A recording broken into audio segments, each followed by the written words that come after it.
Ministro Elmer. Eh di, sabi ko sa kanila, malakas ang loob ko. Sabi ko, yung namiminulong sa inyo, ninong namin yan.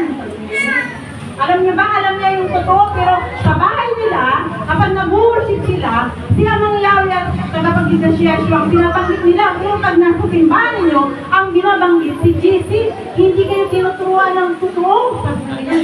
Kaya dahil sa bagay niyan, pag di kayo nagbago, sabi ko ganyan, darating natin tagapagligtas na si Yeshua, lahat kayo ay hindi makakasama ng ligtas. Sabi sa nung salita, alam mo ba sa sinasabi mo, mamamatay ka, hindi problema kung dahil nalang sa kaya mangyari.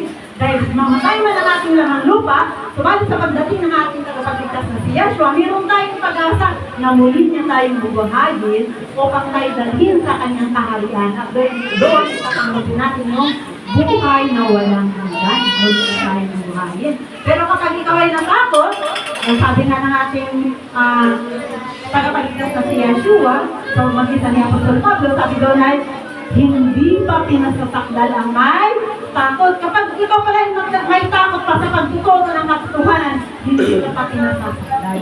Kung marami yung pag-ibig ay hap-hap ka lang, mayroon pang pag-aalinlangan. Kaya kailangan ituro natin yung tunay at totoo ang niyang pangalan. Sabi niya, yan si JC, nakita niya, laki ng simbahan dyan, gusto ba yun lang yun? Ang laki ng simbahan dyan, ano si JC? Na mula nang isilang kayo, hanggang ngayon tumanda na yung mga lolo't-lola natin, iba-iba yung posisyon niya, hindi na bago. May nakadiba, may nakapis, may iba't iba yung forma niya. Sabi ko lang ganyan, yan yung si JC. Tapos sabihin niyo, babalikan. Sabi diba, may sigaw sila, JC is coming again. Ganun yung sigaw nila, pag nagpo-costume sila, yung mga pinagmulan ko na SDA, yung talaga sila mag-costume. Kung kaya yung mga inturuan namin ito, dinaharang nila eh. Huwag na kayo magsimba dyan. Mali ang puro nila. Yung lang sa Israel, nasa Pilipinas tayo.